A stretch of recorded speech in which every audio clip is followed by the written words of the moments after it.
우리 성경 말씀 보겠습니다. 우리 성경 말씀은 시편 116편 10절에서 15절까지의 말씀입니다. 시편 116편 10절에서 15절, 구약성경 889페이지에 있습니다. 제가 봉독해 드리겠습니다. 내가 크게 고통을 당하였다고 말할 때에도 나는 믿었도다. 내가 놀라서 이르기를 모든 사람이 거짓말쟁이라 하였도다. 내게 주신 모든 은혜를 내가 여호와께 무엇으로 보답할까? 내가 구원의 잔을 들고 여호와의 이름을 부르며 여호와의 모든 백성 앞에서 나는 나의 서원을 여호와께 갚으리로다. 그의 경건한 자들의 죽음은 여호와께서 보시기에 귀중한 것이로다. 아멘. 이 시간 시온 찬양대에 찬양 읽겠습니다.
아멘.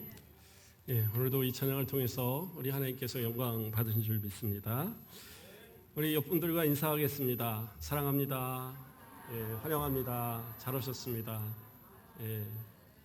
그래요. 주 안에서 또 서로의 기쁨 교제가 또 하나님께서 받으시는 또 기쁜 제사가 되길 주님의 이름으로 축원드립니다.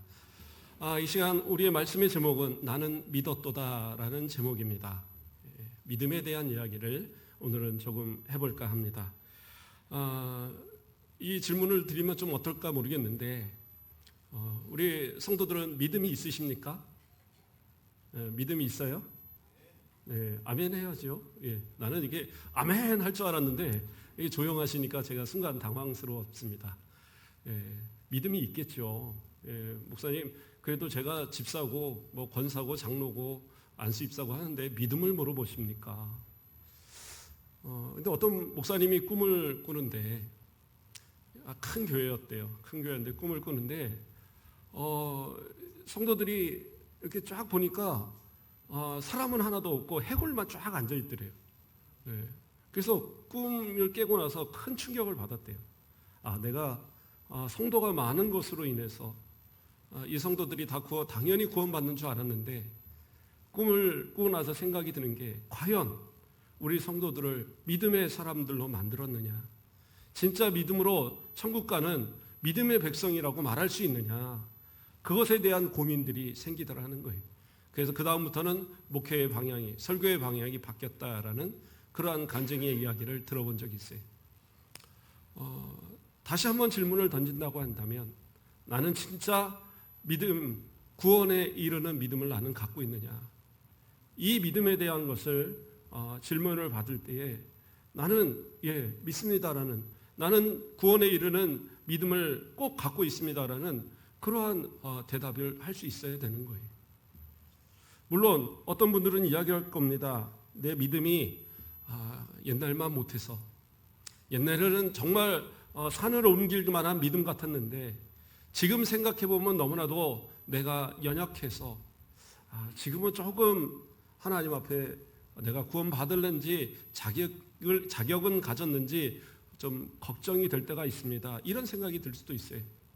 그런데 걱정하지 않을 것은 하나님은 창세전에 우리를 택하셨고 우리를 구원하시기로 작정하셨어요. 예정하셨어요. 그렇기 때문에 하나님의 예정은, 하나님의 작정하심은 결코 취소되는 법이 없어요. 그래서 저와 여러분의 구원은 분명하게 하나님께서 우리에게 선물로 주신 줄 믿습니다. 그런데 문제는 뭐냐 하면 그 믿음이 진짜 믿음이냐라는 것을 우리는 또 생각해 볼 필요가 있어요. 믿음은 하나님이 주시는 선물은 분명합니다. 그래서 내 노력이나 내 수고 가지고 믿을 수 있는 것은 분명히 아니에요. 그래서 어떤 분들은 그런 얘기도 합니다. 과거에 학생 때 열심히 신앙생활 했고 중고등부 회장도 하고 청년부 회장도 하고 그랬는데 지금 믿음 생활 잘 안 하는 사람이 있다 이거예요. 근데 저 사람은 분명히 옛날에 믿었으니까, 옛날에 열심을 다했으니까 아마 천국 가지 않았을까라는 그러한 질문들을 저에게 던져요. 물론 과거에 믿음의 생활 잘한 거 그래요, 인정할 수 있어요. 근데 중요한 건 뭐냐, 지금 믿음을 가졌느냐라는 거예요. 물론 교회 안에 앉아있지 않는다고 해서 믿음이 없다라고 말하는 건 아니에요. 사정에 따라서 교회를 나오지 못하지만 항상 식사할 때 기도하고 하나님 앞에 기도하고 밥을 드시는 분들도 있더라고요. 그건 뭐예요? 믿음이 있다라는 거잖아요. 믿음이 없는데 하나님 앞에 감사 기도하고 먹지는 않겠죠. 그러므로 교회를 와서 앉아있느냐라가 믿음의 구원의 어떤 조건은 아닌 것 같아요. 근데 문제는 뭐냐면 나와서 앉아있음에도 불구하고 믿음이 없는 분들도 있다라는 거예요. 더군다나 저 세상 밖에 있는데 과거에 믿음이 좋았다고 해서 내 부모가 집사고 장로고 권사라고 해서 그래서 당연하게 구원받을 거라는 생각은 해서는 안 된단 말이에요. 진짜 믿음, 지금 믿음을 갖지 않으면 그 믿음은 구원받는 믿음이라고 말할 수가 없어요. 코로나 그 때를 지나면서 한 3년의 진화를 지나면서 많은 교회들이 걱정하는 것이 뭐냐 하면 젊은 청년들이, 젊은 집사들이 교회를 안 나온다는 거예요. 왜 교회를 안 나오느냐? 옛날에는 교회 가서 앉아서만 예배하는 줄 알았는데 집에서 예배 들어보니까 편한 거예요. 방송으로 통해서 예배 드릴 수 있고 우리 목사님 설교도 듣고 또 때로는 다른 교회 목사님들 설교도 틀어놓고도 예배하고 괜찮더라는 거예요. 제 친구도 어느 날 전화가 와서 야, 내 이번 주는 너 설교 틀어놓고 예배 드렸다 그러더라고요. 그래갖고 저한테 혼났어요. 니네 목사님, 니네 담임 목사님 설교 들어야지 어디서 그러냐. 그러니까 이제 그런 것이 익숙해져 있는 거죠. 그러다가 이제 코로나 이 시대가 끝났는데도, 코로나 때가 끝났는데도 교회로 나오기를 싫어하는, 그냥 자기 편한 대로 신앙생활하는, 꼭 교회만 가야 되느냐라고 얘기하면서 그렇게 신앙생활을 하는 사람들도 참 많더라는 거죠. 그래요. 그렇게라도 믿음을 지킨다고 한다면 천국은 가겠죠. 그런데 과연 그렇게 시작된 믿음의 모습들이 얼마큼을 지킬 수 있느냐, 그건 참 어려운 이야기입니다. 물론 앞서서 이야기한 것처럼 우리 칼빈주의를 따르는 우리 장로교 이 교단들은 하나님의 택하심을 믿죠. 그래서 예정론이라고 해서 하나님께서 택하신 자는 결코 취소되지 아니하고 하나님께서 예정하신 그 사람은 반드시 구원을 받는다라는 그러한 교리를 갖고 있어요. 그래서 대부분의 장로교 신자들은요, 그 믿음에 대해서 우리가 불안해하거나 그러지 않아요. 왜? 하나님 반드시 구원할 거라는 그러한 확신을 가지니까. 근데 반면에 나타나는 현상은 뭐냐 하면 좀 나태해요. 신앙의 열심이 조금 덜합니다. 선교 역사를 봐도 장로교 쪽에 개혁주의 계열의 교단들이요, 선교를 잘 안 해요. 왜냐하면 어차피 내가 하든 안 하든 하나님이 계획하신 사람은, 예정한 사람은 구원할 텐데, 이런 생각을 갖는 거예요. 또 자신의 신앙생활도요, 물론 그렇다고 죄 짓고 살아가는 건 아니지만 열심을 내어서 더 헌신하고 봉사하고 구제하고 하는 일에 그닥 열심을 내지 않아요. 왜? 내 노력의 결과로 구원받는 게 아니다라는 걸 아니까 적당히 그냥 남들 보기에 모자르지 않을 정도만 하고 사는 거예요. 그것에 반대해서 나타난 이 교단이 알미니안주의 교단입니다. 이건 뭐가 다르냐고 한다면 그 사람들은 예정론을 믿지 않아요. 하나님, 사랑이 많으신 하나님이 세상 모든 만물을 창조하시고 또 사랑하시고 자신의 아들까지 주셔서 사랑하신 하나님이 어떤 사람은 유기시키고 어떤 사람은 구원하고, 이게 말이 되느냐. 회개하고 예수 그리스도 믿는 사람은 다 구원받는 거 아니냐. 그러니까 자기의 자유의지로 나는 하나님 믿을래요, 나는 예수님 믿을래요 하면 그 사람 구원받는다라고 주장을 하는 거예요. 그래서 그분들은 대단히 열심히 믿습니다. 신앙생활 되게 열심히 잘해요.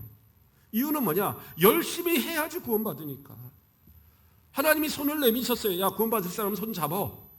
그러면 그 손을 잡아야지만 구원을 받는다라고 생각하니까 그 손을 잡기 위해서 열심을 내서 손을 뻗고 그 노력을 한단 말이에요. 근데 우리는 어떻게 해요?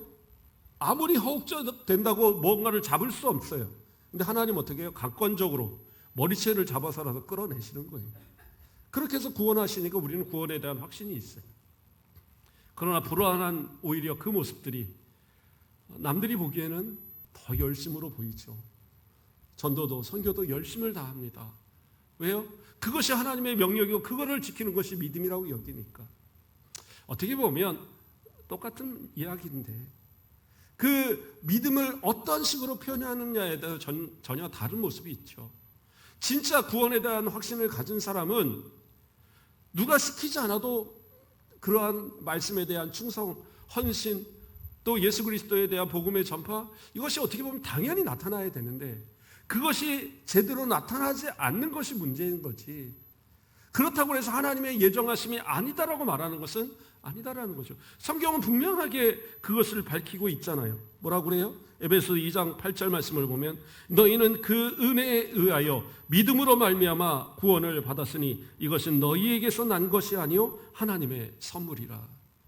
바울 사도를 통해서 분명하게 이야기하고 있어요. 이건 너희의 노력 아니야, 하나님의 선물이야, 분명하게 얘기하잖아요.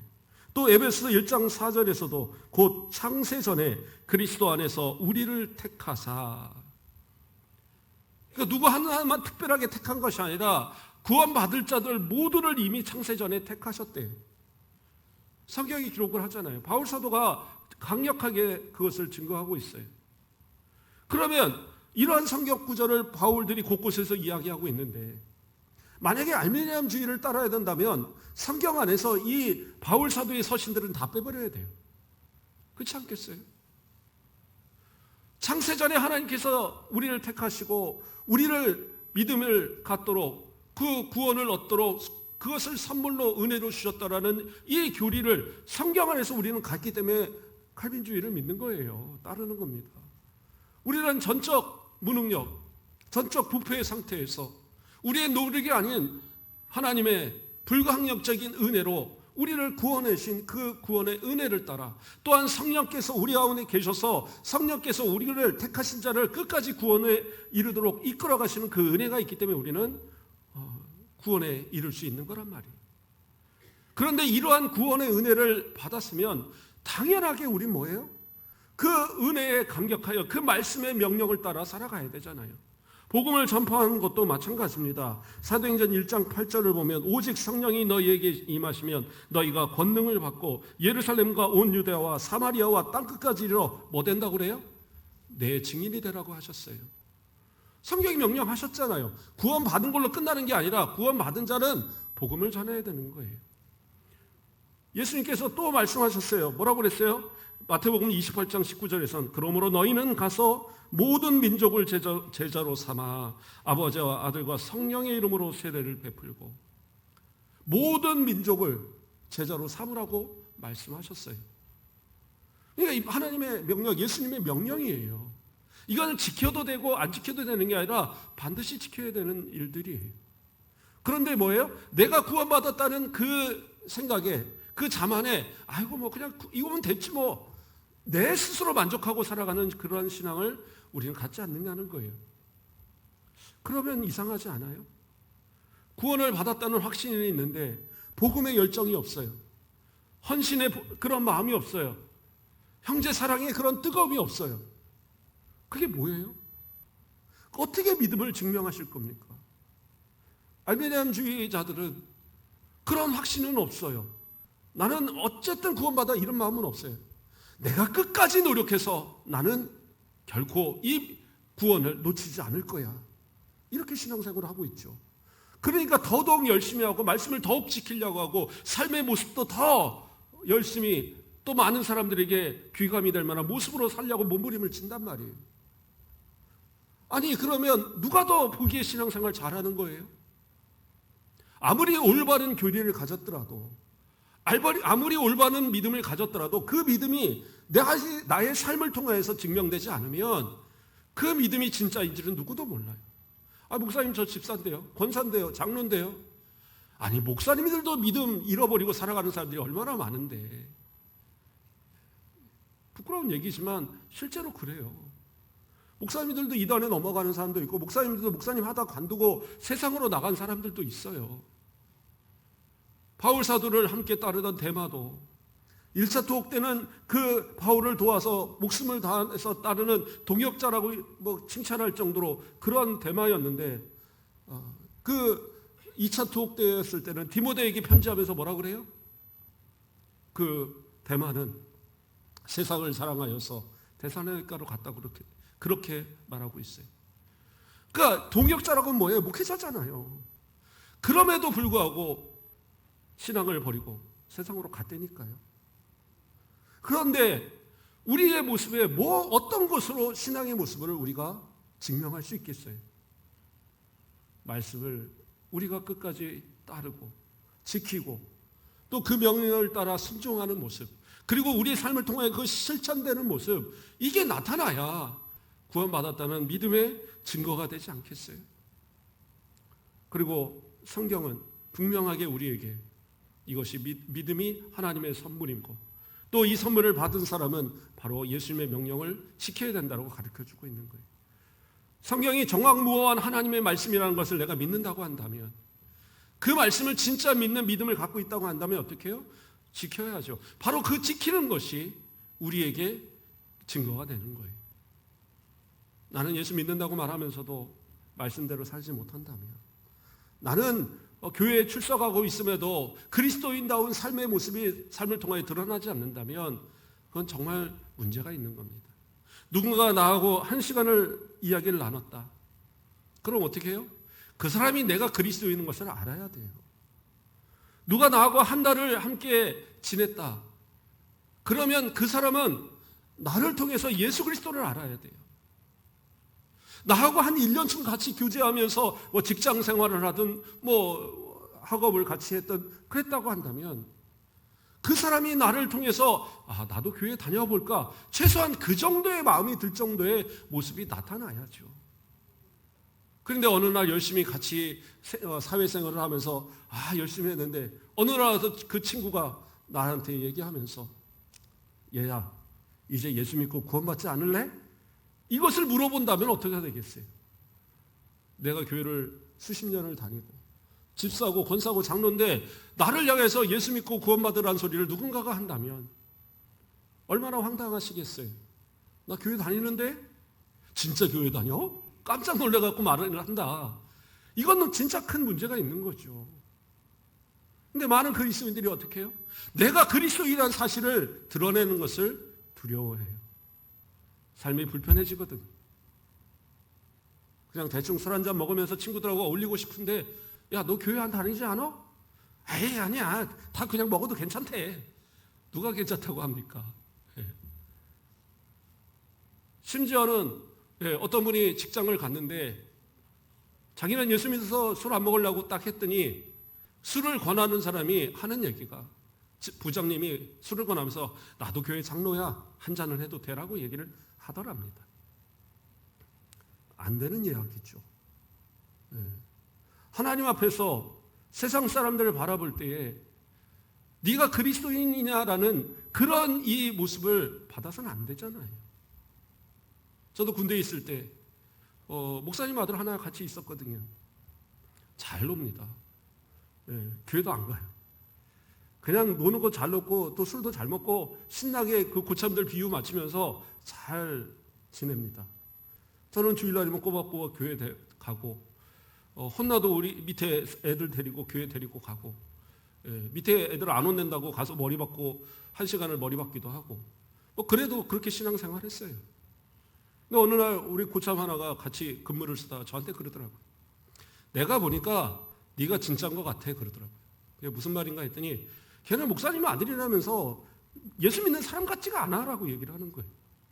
교회를 다니지 않는 사람이에요. 그냥 같이 내무반에서 재밌게 이렇게 지내고 맨날 농담도 하는 그러한 고참이에요. 근데 이 고참이 본 거예요. 신앙생활하면 너같이 해야지.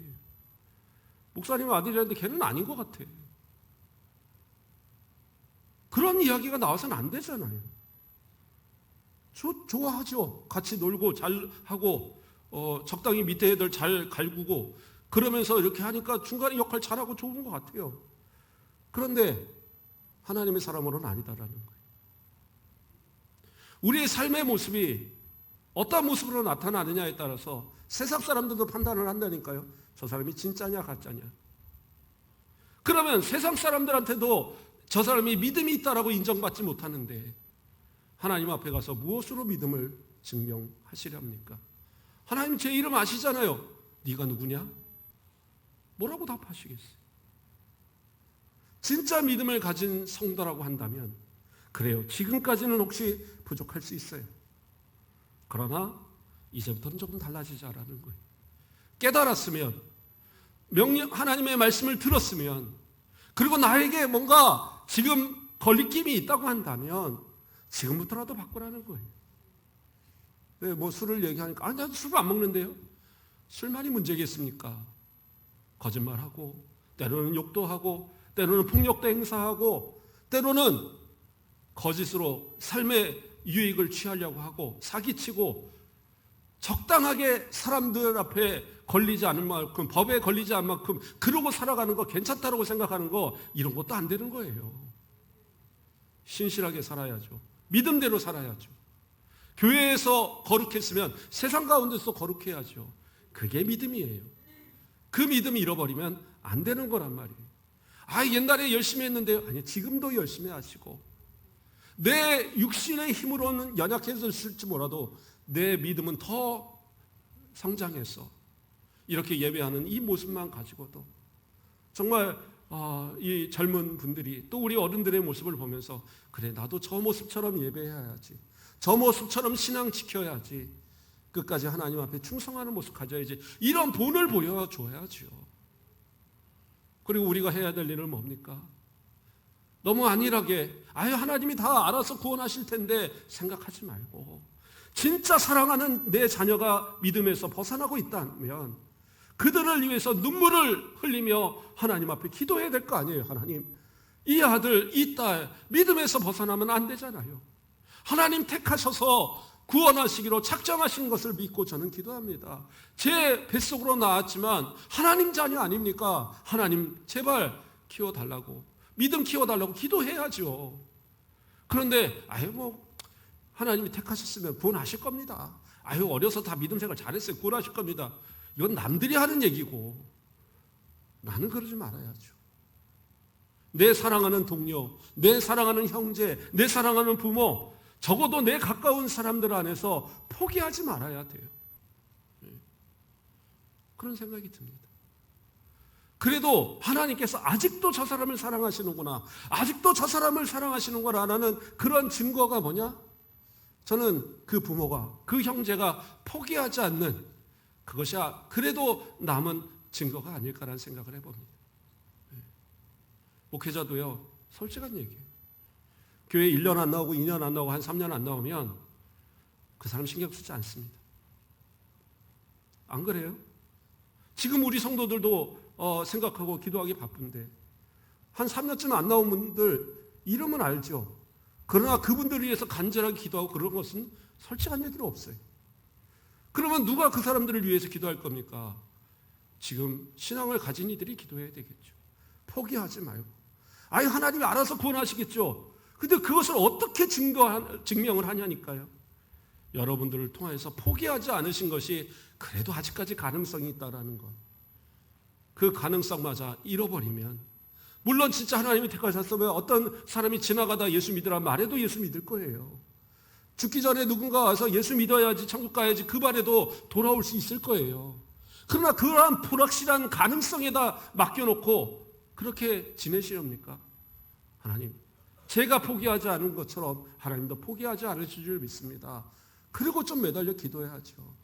어거스틴을 변화시킨 모니카 어머니의 기도처럼 우리도 그거 할 수 있다니까요. 그것이 정말 믿음을 가진 성도들의 모습이어야 한다라는 사실입니다.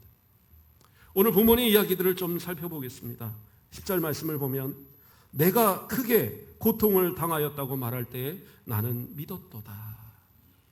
이 믿었다라는 이 말 가운데 이 앞에서 1장부터 1절에서 9절까지의 말씀에는 어떤 내용이냐면 하나님 앞에 정말 어려움과 고난 가운데서 하나님이 지켜주시고 도와주셔서 그 가운데 정말 내가 구원을 받은 경험들이 있었다라는 얘기들을 쭉 하고 있어요.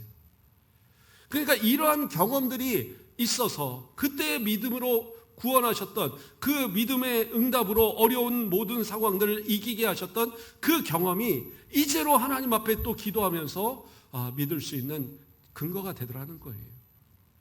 그러니까 어려움이 없고 그러한 시련이 닥치면 하나님 앞에 좀 매달리고 기도도 해보세요. 그래야지 내가 해결이 됐을 때 이게 하나님의 은혜로 된 줄 알지, 내가 기도하지 않았는데 그냥 잘 됐어요. 그러면 뭐라 그래요? 운이 좋아서 그렇게 됐다. 아이고 난 참 재수도 좋아. 이런 소리 한다니까요.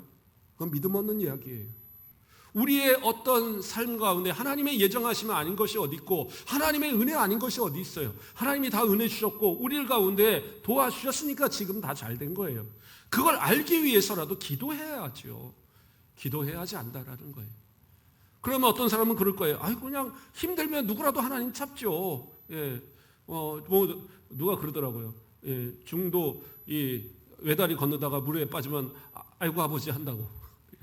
그런데 그런 얘기 누가 말씀으로 그냥 재밌으라고 하는 얘기인데 그렇게 해서 그것이 믿음이 될 수는 없잖아요. 내가 고난이 있다고 그래 다 하나님 찾아요? 아니요. 어떤 사람들은 고난이 오니까 예수님 믿어봐야 별거 없네. 그리고 세상으로 더 나가더라고요. 그런데 그러한 고난에서 믿음으로 승리하려고 한다면, 더 성장하는 믿음이 되려고 한다면 어떻게 해요? 평안할 때도 하나님 앞에 감사하고 기도할 수 있어야 돼요. 그래서 1절에서 2절 말씀을 보면 시편 1절에서 2절 말씀을 보면 여호와께서 내 음성과 내 간구를 들으심으로 내가 그를 사랑하는도다. 그의 귀를 내게 기울으셨으므로 내가 평생에 기도하리로다. 내가 하나님 앞에 기도하고 하였더니 하나님이 항상 들으시고 나를 사랑하셨다라는 거예요. 그러니까 그만큼 평안했다라는 거죠. 그때도 하나님 항상 들으심을 나는 믿었기 때문에 어떻게 해요? 그 다음부터 3절부터 뭐가 나오냐면 사망의 줄이 나를 두르고 스올의 고통이 내게 이름으로 내가 환난과 슬픔을 만났을 때에 내가 여호와의 이름으로 기도하기를 여호와여 주께 구하노니 내 영혼을 건지소서. 그만큼 고통스럽고 어려웠었다라는 거예요. 그런데 어떻게 해요? 5절부터 여호와는 은혜로우시며 의로우시며 우리 하나님은 긍휼이 많으시도다. 여호와께서 순진한 자를 지키시나니 내가 어려울 때에 나를 구원하셨도다. 평안할 때에 하나님 앞에 기도하고 감사하던 그 습관이 있으니까 고난이 올 때에 또 하나님 앞에 기도하고 간구하고 회복이 되었을 때 하나님 앞에 감사하고 또 이 회복의 은혜를 누리고 나니까 또다시 고난이 와도 또다시 감사하고 기도할 수 있는 근거가 되었다라는 거예요. 그러니까 어떻게 해요? 이러한 고난 가운데 나는 믿었다. 나는 믿음이 있다라고 이야기하는 거예요. 그런데 사람들은 그래요. 믿음으로 승리했다고 생각하면서도 때로는 사람을 의지할 때가 있어요. 아프면 의사부터 찾는 것이 당연한데 또 어떤 사람이 몸에 좋다면 이거 먹고 저거 먹고 그러니까 이 동물들이 자꾸 이 멸종되는 이유가 사람들이 자꾸 잡아먹는 것 때문에 그러지 않을까. 그래서 저는 공룡도 왜 멸종됐느냐, 잡아먹어서 그런 것 같아요. 몸에 좋다고 그러니까 한 마리씩 잡아먹었어. 어쨌든 뭐 하여튼 몸에 좋다면 뭐 이렇게 또는 뭐 용하다는 사람이 있으면 가서 뭐 이 침도 맞고 뭐 다 좋은데 하나님을 먼저 찾고 하나님 앞에 먼저 기도해야 될 사람들이 하나님을 먼저 찾는 것이 아니라 세상의 것을 먼저 찾는다라는 것은 문제가 있는 거죠. 하나님을 먼저 찾고 하나님 앞에 의지해야 되는데 그래서 그 다음 나온 구절이 뭐였어요? 우리 읽었던 구절 가운데 11절에 뭐라고 그래요? 내가 놀라서 이르기를 모든 사람이 거짓말쟁이라 하였도다. 이게 무슨 말이냐면 나를 평소에 가까이 하던 사람, 내가 평안할 때 옆에서 좋은 말 하던 사람, 서로 친하게 지내던 사람, 나한테 도움 많이 받았던 사람, 그런데 내가 어려움에 처하니까 어떻게 해요?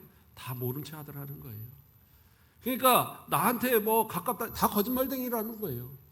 사람 믿을 거 하나도 없다라는 거예요. 지금 그 얘기하고 있는 거예요. 누구만 믿어야 돼요? 하나님만 의지해야 되는 거예요. 하나님만 의지하면 그때 하나님은 응답하시더라는 거예요.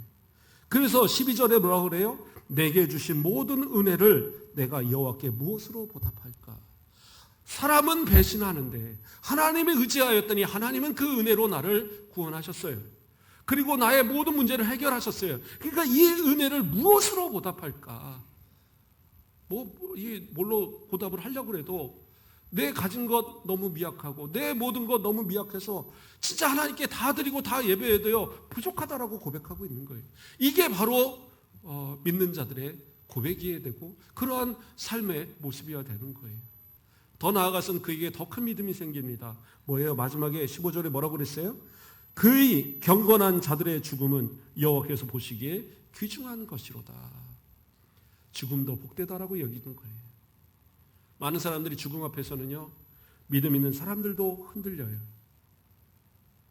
이제 예수 믿고 천국에서 같이 만납시다. 그러면 어떤 사람은 죽어봐야 알지요 이런다는 말이에요. 어떤 장로님이 그랬다는 거 아니에요. 죽음 앞에 선 사람들이 믿음이 흔들려요. 왜? 죽음 위에 무엇이 있는지 잘 모르니까. 그러나 성경은 우리에게 분명하게 가르쳐줬잖아요. 죽음 위엔 천국이 있다라는 것. 불신은 지옥이다라는 걸 가르쳐줬어요. 이것이 이제까지 우리 믿었던 믿음의 결말이에요. 그런데 그 믿음을 끝까지 지키지 못하면 그 사람은 어떻게 천국 갔다라고 말하겠어요. 그런데 이 시인이 평생을 살면서 이러한 고난 가운데서 함께 하신 하나님을 느껴보니까 이제는 뭐예요? 나는 죽어도 천국 갈 수 있다는 소망 가운데에 하나님께서 저 천국의 문을 열어놓고 천사들과 함께 나를 맞이할 준비를 하시고 정말 귀중한 나의 모습을 기다리고 있는 그 모습을 상상하니까 뭐예요? 죽음도 귀하다라는 거죠. 하나님이 귀중하게 여기시는 나의 죽음 결코 헛되지 않는다. 누구나 다 죽어요. 주님 오실 그날까지는 다 죽어요. 저 공동묘지에 가서 물어보십시오. 다 이유 있어 죽었어요. 다 병으로 죽습니다. 아니 어떤 사람은 병 없는데도 죽었던데요. 그래도 병이 있으니까 죽는 거예요. 감기가 걸리든지 아니면 호흡곤란도 뭐 가래가 걸려서 죽고 다 가래도 병이잖아요. 뭐든 간에 있어서 죽는 거예요. 그런데 그 죽음 이후에는 천국과 지옥이 반드시 갈린다라는 거예요.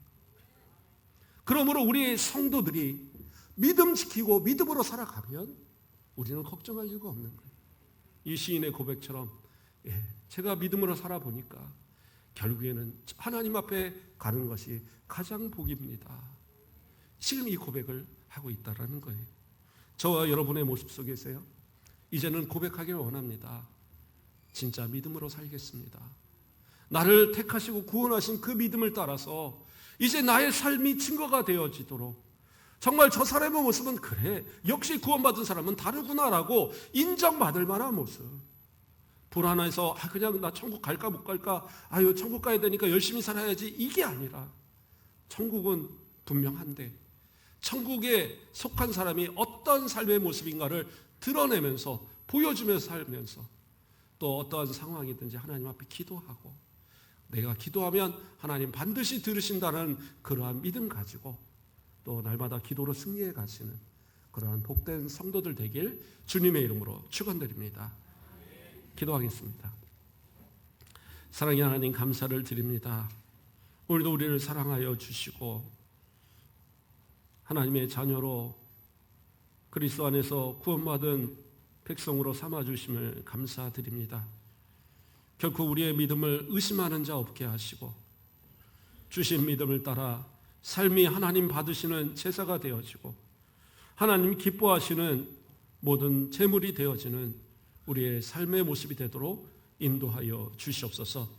우리 가운데 혹시라도 믿음에 연약한 자가 있고 믿음에 방황하는 자들이 있다고 한다면 그들을 위한 기도를 그치지 말게 하시고 주님께서 우리의 기도를 들으사 포기하지 않고 기도하는 그들의 영혼을 하나님 앞으로 인도하여 주시옵소서. 우리의 삶 가운데 동행하시고 또 우리를 통하여서 수많은 영혼들이 주님 앞으로 돌아오는 믿음의 신실한 증거자들 되도록 축복하여 주시옵소서. 감사합니다. 예수 그리스도의 이름으로 기도드립니다. 아멘.